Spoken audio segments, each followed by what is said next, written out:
नमस्कार दोस्तों, स्वागत है आपका हमारे official YouTube channel GS by India sir में। कैसे हैं आप सब?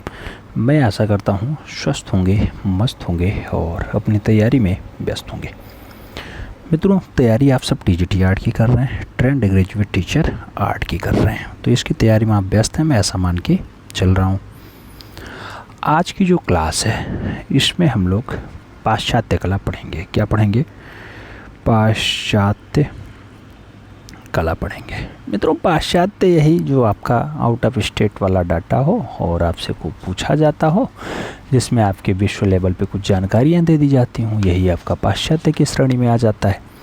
जैसे आप देखें तो कहीं मिस्र की कला से क्वेश्चंस पूछ लेता है, कभी मेसोपोटामियस पूछता है, कभी बेबीलोन से पूछ लेता है, कभी क्रेट की कला से पूछता है। तो यही सब आपको पाश्चात्य के रूप में देखना होता है। आपके सिलेबस में तो इसका हिस्सा नहीं है, सिलेबस आपका खाली है, इससे अछूता है, लेकिन जो क्वेश्चंस हैं वो कभी कभी 4 से 5 प्रश्न तो कभी 7 से 10 प्रश्न के बीच आ जाते हैं, इसलिए आपको पढ़ना ज़रूरी हो जाता है। तो मित्रों, थोड़ा सा पेन पेपर उठा लीजिएगा, जिस पे विशेष नज़र दौड़ाया जाए या विशेष फोर्सली करके कहा जाए, उसको आपको ज़रूर नोट डाउन करना है, उस पर आपका काम बनना है।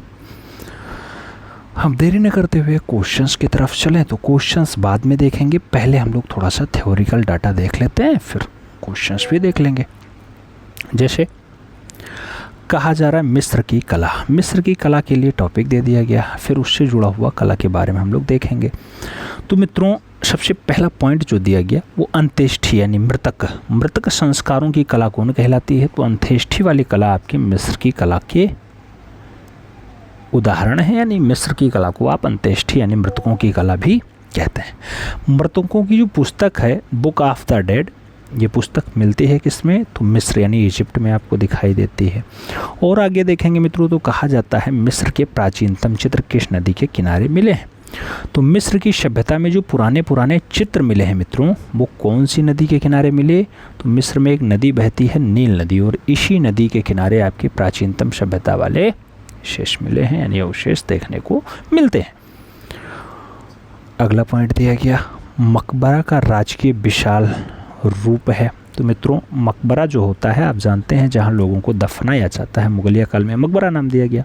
तो इसका राजकीय विशाल रूप, थोड़ा राजाओं का बढ़िया वाला जो ठीक ठाक रूप होता है, उसी को आप पिरामिड कहते हैं। गीजा का पिरामिड हो, कई सारे पिरामिड आते हैं, तो ये सब पिरामिड हैं मित्रों, याद रखिएगा। मकबरा का राजकीय विशाल रूप जो है वही पिरामिड कहलाता है। और पिरामिड का जो आकार होता है वो आप देखेंगे तो सदैव नुकीला होता है, क्योंकि आपने हाई स्कूल में पढ़ा होगा या इंटर में पढ़ा होगा, तो इस टाइप से आपका पिरामिड होता है। आप देखते होंगे ऐसा ऐसा मिला हुआ, बिल्कुल नुकीला आकार वाला, ठीक है।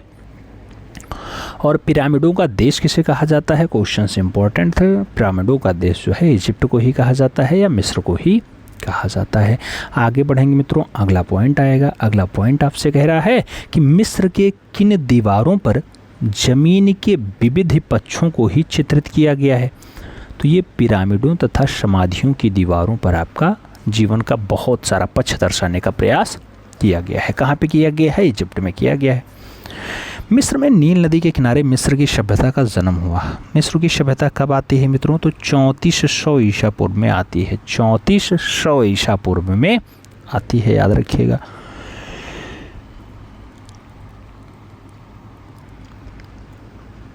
आगे बढ़ते मित्रों, अगला पॉइंट दिया गया। पॉइंट कह रहा है मिस्र की कला प्रधानतः संबंधित है किससे? रिलिक से इसका संबंध होता है। तो रिलिक चित्र हैं, रंगीन मूर्ति हैं और पिरामिड है। तो रिलिक चित्र, रंगीन मूर्ति और पिरामिड मिस्र की कला के मुख्य अवयव माने जाते हैं, यानी प्रधान केंद्र माने जाते हैं। और जो मिस्र में मित्रों कारीगर होते हैं, जिसे राजमिस्त्री कहा जाता है, उन्हें क्या कहते थे? तो हेमूत कहा जाता है। हेमूत, मिस्र में जो कारीगर कहलाते थे उन्हें हेमूत कहा जाता था। और हेमूत का जो अर्थ होता है वो कार्य से होता है। हेमूत का जो अर्थ है वो शाब्दिक अर्थ कार्य के रूप में जाना जाता है।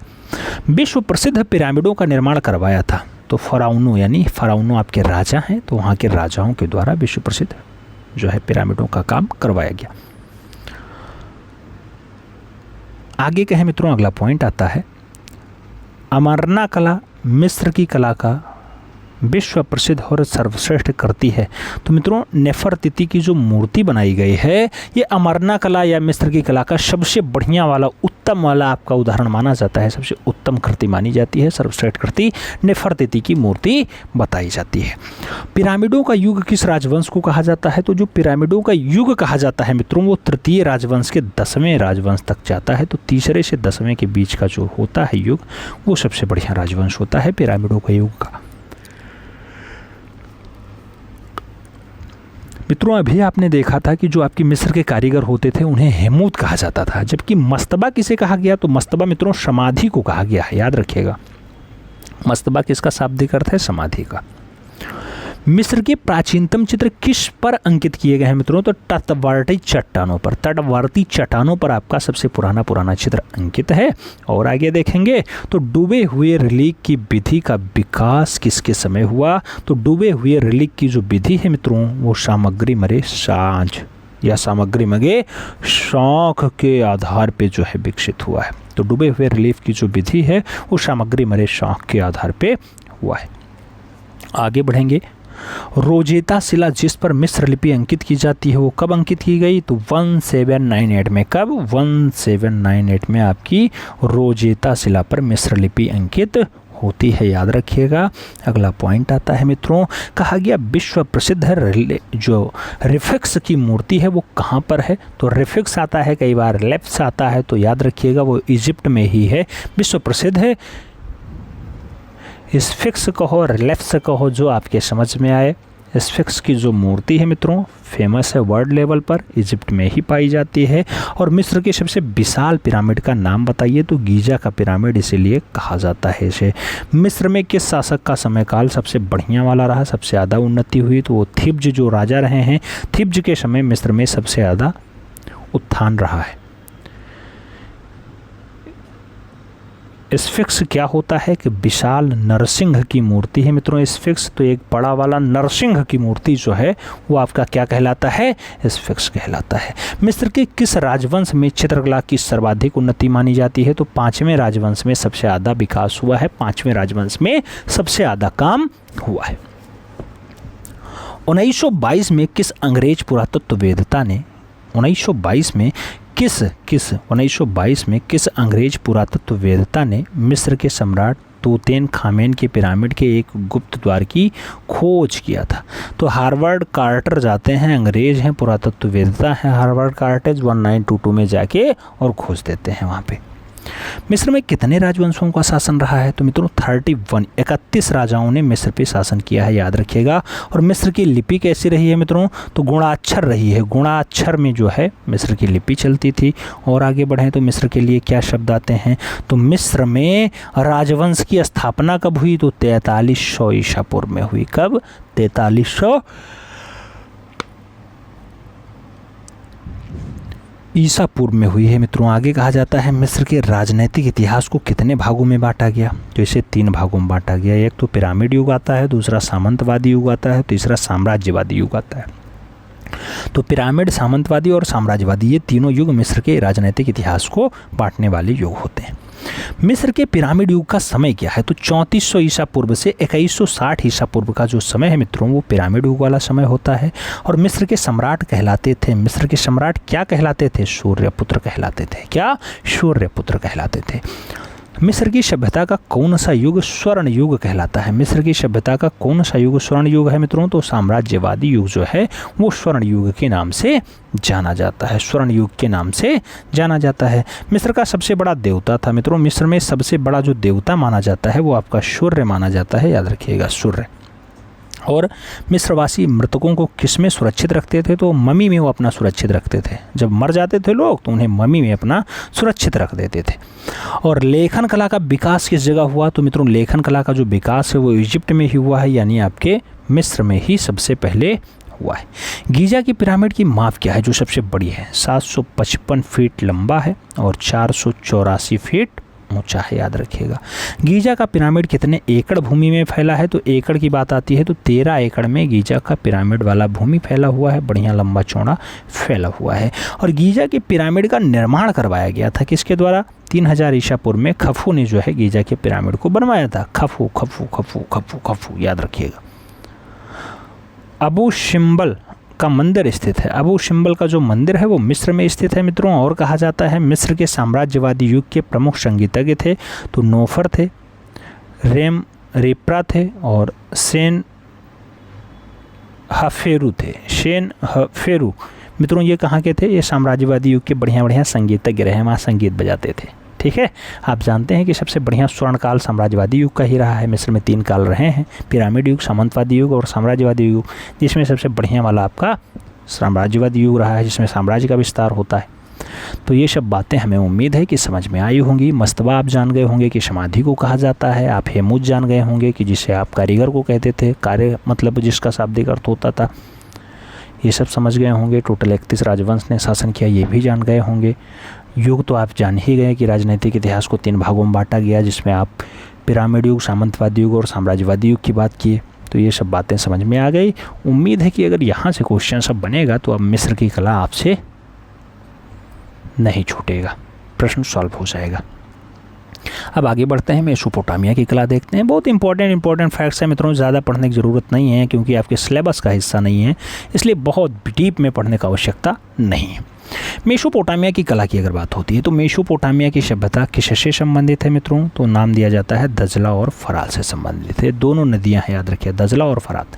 इराक को प्राचीन काल में कहा जाता था, मेसोपोटामिया इराक को ही कहा जाता था। मेसोपोटामिया का अर्थ क्या है? 2 नदियों के मध्य का प्रदेश। 2 नदी कौन कौन सी हैं? एक तो दजला, दूसरी फरात। दजला और फरात की नदियों में पनपी सभ्यता मेसोपोटामिया की सभ्यता कहलाती है। आगे बढ़ेंगे मित्रों, आगे कहा जाता है कि 19वीं शताब्दी में ईरान के प्राचीन नगर उर में खुदाई किसने करवाया? तो उर नगर में खुदाई किसने करवाया? सिलियोनार्ड वूली। सिलियोनार्ड वूली के द्वारा जो है प्राचीन नगर उर में बढ़िया से खुदाई करवाया गया।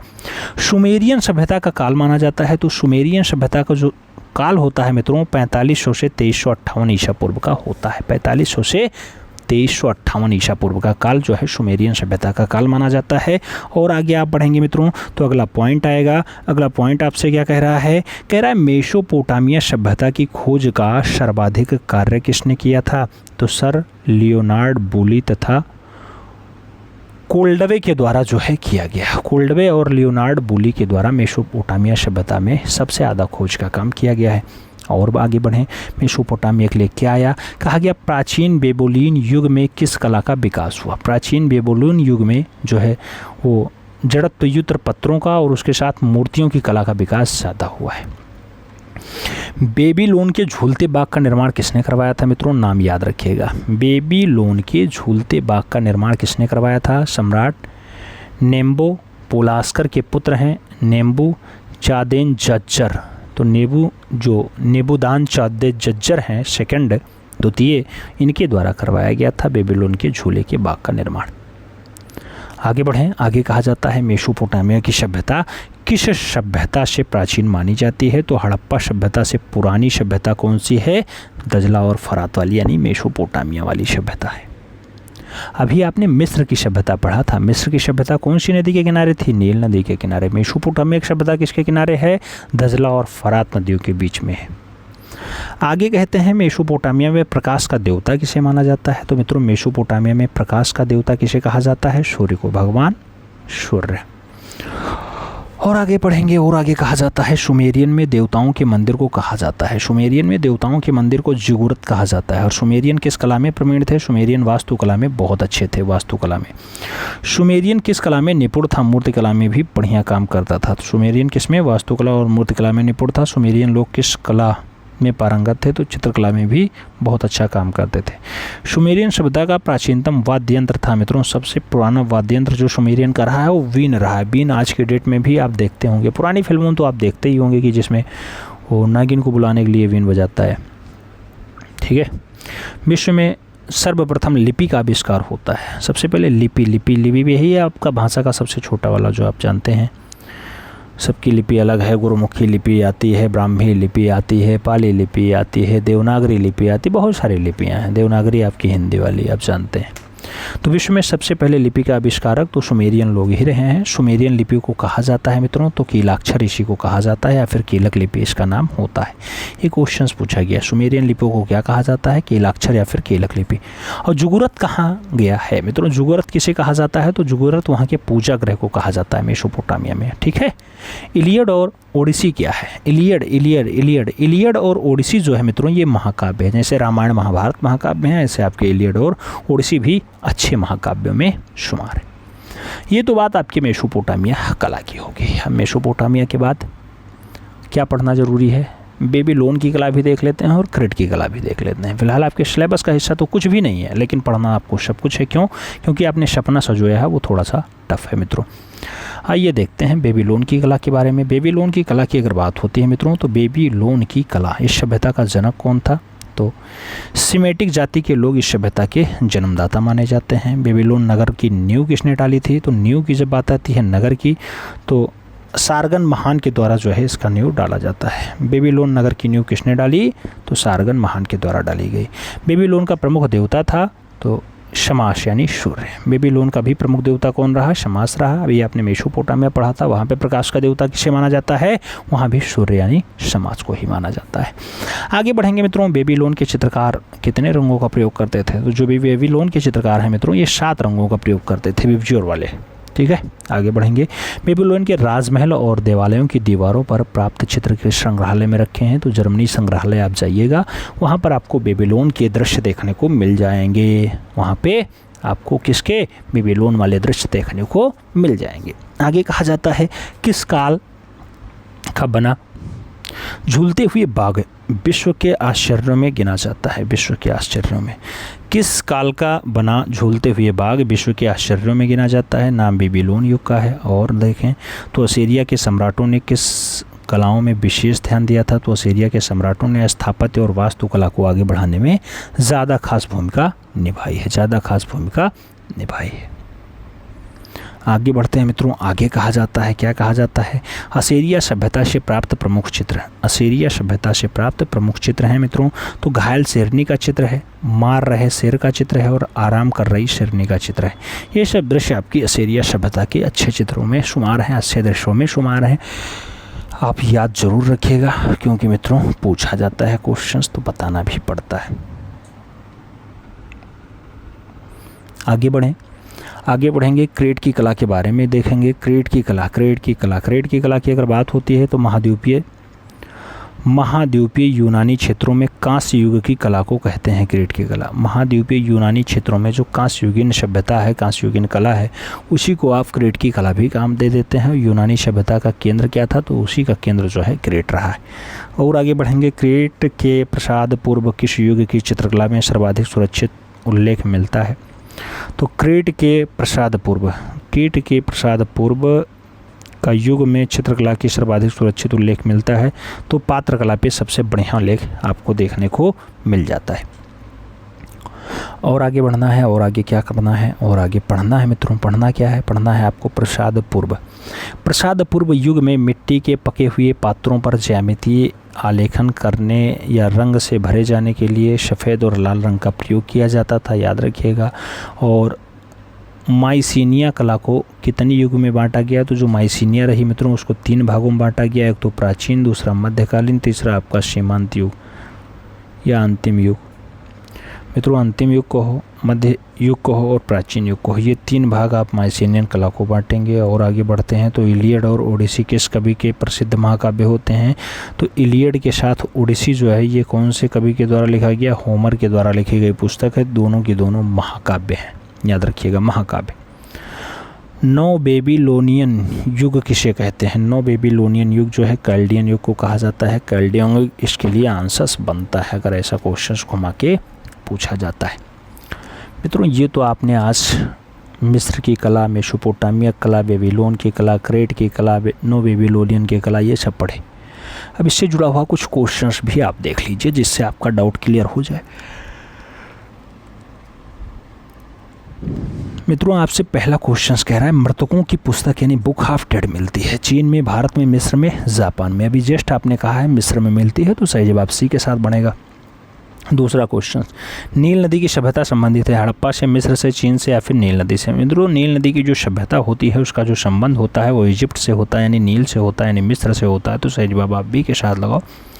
3 नंबर क्वेश्चन पे आएंगे। आपसे कहा जा रहा है विश्वविख्यात स्फिंक्स की मूर्ति कहाँ पे है। स्फिंक्स की मूर्ति इटली में है, मिस्र में है, जापान में है, क्रेट में है। अभी जस्ट आपने पढ़ा है कि जो स्फिंक्स की मूर्ति हैं वो इजिप्ट में पाई जाती है, यानी मिस्र में है, तो सही जवाब वी के साथ लगाओ। अगला क्वेश्चन 4 नंबर देखेंगे। पिरामिडों का देश कहा जाता है भारत को, जापान को, थाईलैंड को या फिर मिस्र को। मित्रों जो पिरामिड का देश कहलाता है उसका नाम इजिप्ट होता है, यानी मिस्र होता है, तो सही जवाब डी के साथ बनेगा।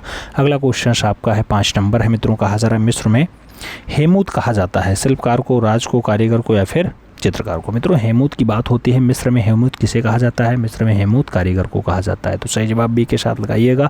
ऑप्शन सभी दिए गए लेकिन आपको कारीगर ही आंसर्स देना है, b is the right answers लगाना है। अगला क्वेश्चन 6 नंबर देखते हैं। प्रश्न संख्या 6 कह रहा है मित्रों 6 नंबर कह रहा है हेरोडोटस कौन था। चित्रकार था, इतिहासकार था, मूर्तिकार था या फिर संगीतकार था।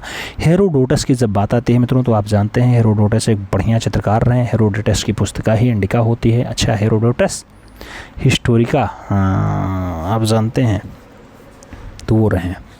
आगे बढ़ेंगे 7 नंबर क्वेश्चन आएगा। 7 नंबर क्वेश्चन, मिस्र के प्राचीनतम चित्र कहाँ अंकित है। मिस्र के प्राचीनतम चित्र कहाँ अंकित है। नाम कब्र में है, लकड़ी में है, तटवर्ती चट्टानों पर है और ताड़पत्रों पे है। मिस्र के प्राचीनतम चित्र कहाँ अंकित है, तो मिस्र का जो पुराना वाला चित्र है मित्रों वो तटवर्ती चट्टानों पर है, तो सही जवाब आप बी के साथ लगाओ। B is the right answer बनाओ। अगला क्वेश्चन 60 नंबर देखा जाएगा। क्या कह रहा है, मिस्र का कौन सा पिरामिड 7 आश्चर्यों में शामिल है। गीजा का, अबू सीर का, दोनों का या फिर कोई नहीं। मिस्र का कौन सा पिरामिड 7 आश्चर्यों में शामिल है। 7 आश्चर्यों की बात आती है तो गीजा का पिरामिड आपका जो सबसे बड़ा वाला पिरामिड होता है वो शामिल है 7 आश्चर्यों में, तो सही जवाब फर्स्ट के साथ लगा लो। ए इज द राइट आंसर बना लो। अगला क्वेश्चन 9 नंबर देखते हैं। पूछा गया मिस्र के प्राचीनतम शासक क्या कहलाते थे। नाम दिया गया पोप कहलाते हैं, सम्राट कहलाते हैं, बादशाह कहलाते हैं या फिर फारूक कहलाते हैं। मिस्र के प्राचीनतम शासक क्या कहलाते हैं। मिस्र के जो पुराने शासक होते हैं मित्रों फारूक कहलाते हैं, सही जवाब आप डी के साथ लगाओ। D is the right answers बनाओ मित्रों। D is the right answers नहीं यार, मिस्र के प्राचीनतम शासक की बात हो रही है और इजिप्ट के सबसे पुराने जो शासक होते हैं मस्तबा उनकी समाधि को कहा जाता है। मस्तबा उनकी समाधि को कहा जाता है, आप जानते हैं, ठीक है। तो फाउरानो कहो या फिर क्या कहोगे, फाउरानो को ही सम्राट कहा जाता है, सम्राट, राजा, ठीक है। तो क्या कहेंगे, फरोह लिखा है, ये फरोह नहीं होगा, सम्राट कहो या फिर फाउरानो कहो, याद रखिएगा। तो b is the right answers लगाइएगा, b is the right answers बनाइएगा, b is the right answers. अब यहाँ सम्राट लिखा है, होना चाहिए या तो राजा या तो फिर आपका फाउरानो। ये जो फारोह लिखा हुआ है, फारोह को या तो आप फाउरानो कर लो, क्या फाउरानो कर लो, आप जानते हैं फाउरानो या फिर राजा उसे कहा जाता है, तो सही जवाब आप डी ही लगाओ, फाउराहो ही लगाओ। D is the right answers बनाओ। अगला क्वेश्चन देखते हैं। 10 नंबर क्वेश्चन आपकी स्क्रीन पे। विश्व में सबसे अधिक कला कहाँ पाई जाती है। नाम दिया गया भारत में, मिस्र में, जापान में, यूनान में। विश्व में सबसे ज़्यादा कला कहाँ पाई जाती है, तो सबसे अधिक कला आपकी इजिप्ट में पाई जाती है, मिस्र में पाई जाती है। आगे बढ़ेंगे। 11 नंबर क्वेश्चन है। 11 नंबर क्वेश्चन कह रहा है नेफरतिति क्या है। नेफरतिति चित्र है, फिल्म है, भवन है, मूर्ति है। नेफरतिति क्या है मित्रों। नेफरतिति की जब बात आती है तो सही जवाब चित्र के साथ आंसर्स बनता है, A is the right answers होता है। आगे बढ़ेंगे। 12 नंबर क्वेश्चन है। रोजोंटा स्टोन। रोजोंटा स्टोन कहाँ प्राप्त हुआ था। नाम भारत का दिया गया, चीन का दिया गया, मिस्र का दिया गया, जापान का दिया गया। रोजोंटा स्टोन कहाँ प्राप्त हुआ है, तो रोजोंटा स्टोन की बात आती है मित्रों, इजिप्ट आंसर्स बनता है, यानी मिस्र आंसर्स बनता है। आगे बढ़ेंगे। अगला क्वेश्चन आएगा 13 नंबर क्वेश्चन है मित्रों। आपसे कह रहा है जुगुर्रत क्या है। जुगुर्रत मूर्ति है, चित्र है, भवन है, किताब है। जुगुर्रत क्या होता है मित्रों, तो जुगुर्रत आप जानते हैं कि भवन होता है, सही जवाब इसी के साथ लगाइएगा। 14 नंबर क्वेश्चन कह रहा है जुगुर्रत का संबंध किस सभ्यता से है। हड़प्पा से, चीन से, मिस्र से, मेसोपोटामिया से। जब बात जुगुर्रत की आती है तो जुगुर्रत मित्रों आप जानते हैं मेसोपोटामिया कला के साथ इसका संबंध होता है, तो D is the right answers लगाना पड़ेगा। अगला क्वेश्चन देखेंगे। 15 नंबर आपकी स्क्रीन पे ये रहा। 15 नंबर क्वेश्चन है मित्रों। आपसे कह रहा है मिस्रवासी किस देवता की पूजा करते थे। नाम दिया गया शिव की, सूर्य की, ब्रह्मा की, विष्णु की। मिस्रवादी किसकी पूजा करते हैं मित्रों, तो आप जानते हैं भगवान सूर्य की करते हैं, भगवान भास्कर की करते हैं, तो b is the right answers लगाएंगे। 16 नंबर क्वेश्चन पे आएंगे। पूछा गया बेबीलोन का झूलता बाग किसने बनवाया। अशोक ने बनवाया, नेम्बो चांद ने जौर ने बनवाया, सिकंदर ने बनवाया, फिर नेपोलियन के द्वारा बनवाया गया। बेबीलोन का झूलता हुआ बाग आपसे पूछा जा रहा है, आप जानते हैं मित्रों। तो नेबू चांदेन जर्जर की बात होती है तो इन्हीं के द्वारा बनवाया जाता है झूलता हुआ बाग। सही जवाब वापसी के साथ लगाओ, सी इज़ द राइट आंसर्स बनाओ। अगला क्वेश्चन देखेंगे, 17 नंबर होगा, बहुत प्यारा क्वेश्चन होगा मित्रों। आपसे कहा जा रहा है, क्या कहा जा रहा है? मेसोपोटामिया का आधुनिक नाम है ईरान है, इराक है, वेनिस है, पेशावर है। मेसोपोटामिया का आधुनिक नाम पूछा जा रहा है मित्रों, इराक का नाम आएगा। सही जवाब बी के साथ बनेगा, b is the right answers लगाइएगा। 18 नंबर क्वेश्चन पे आएंगे। ओडिसी और इलियड महाकाव्य की रचना किसने की? नाम दांते का है, प्लेटो का है, होमर का है, वसारी का है। मित्रों इलियड और ओडिसी की बात होती है, इलियड और ओडिसी जो है होमर के द्वारा लिखी गई है, तो सही जवाब होमर लगाइएगा। सही जवाब आप सी के साथ लगाइएगा, सी इज़ द राइट आंसर्स होगा। अगला क्वेश्चन देखा जाए तो 19 नंबर आपके स्क्रीन पे ये रहा मित्रों। 25 क्वेश्चन भी हैं। मिस्र के किस राजवंश में चित्रकला का सर्वाधिक उन्नति हुआ है? नाम पहले राजवंश है, तृतीय राजवंश है, पांचवें राजवंश या फिर चतुर्थ राजवंश।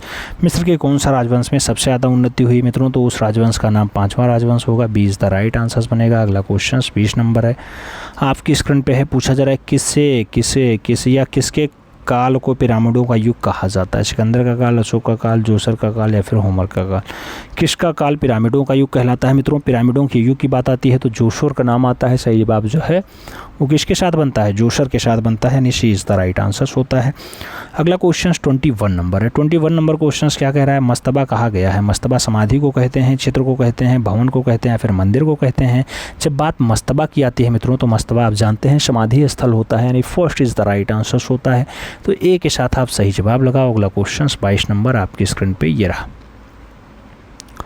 मित्रों। 22 नंबर क्वेश्चन से आपसे कह रहा है लेखन कला का विकास किस जगह हुआ? लेखन कला भारत में पनपी, चीन में पनपी, मिस्र में जमती या फिर जापान में जमती? लेखन कला का विकास कौन सी जगह होता है? लेखन कला आप जानते हैं मित्रों कि आपकी इजिप्ट में आती है, मिस्र में आती है, तो सही जवाब मिस्र के साथ देना, सी इज़ द राइट आंसर्स लगाना। 23 नंबर क्वेश्चन है, गीजा का पिरामिड कितने एकड़ भूमि में फैला हुआ है? 10 एकड़, 13 एकड़, 12 एकड़, 15 एकड़। मित्रों गीजा की पिरामिड की बात आती है तो आप जानते हैं 13 एकड़ में फैला हुआ है, 13 एकड़ आंसर्स होगा, सी इज़ द राइट आंसर्स बनेगा।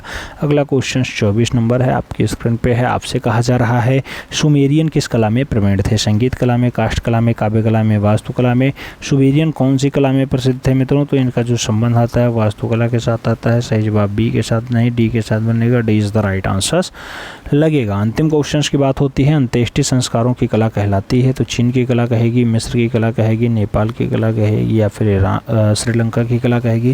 तो जो अंत्येष्टि वाली कला कहलाती है वो आपकी इजिप्ट वाली कला कहलाती है, यानी मिस्र वाली कला कहलाती है। तो मित्रों इस टाइप से आपने आज मिस्र की कला, मेसोपोटामिया कला, बेबीलोन कला, क्रेट की कला, जो भी डाटा इंपॉर्टेंट थे वो देखने का प्रयास किया है, उनसे जुड़ा हुआ एमसीक्यूज भी सॉल्व किया है। हमें उम्मीद है समझ में आया होगा, और समझ में अगर आया है तो एक बार वीडियो लाइक कर देना और मित्रों के बीच जरूर शेयर कर देना, जिससे ज़्यादा से ज़्यादा लोग लाभान्वित हो पाएँ। चैनल पर नए हैं तो सब्सक्राइब जरूर करना और बेल आइकन जरूर प्रेस करना। मिलते हैं में, तब तक के लिए दिल से सल्यूट। जय हिंद।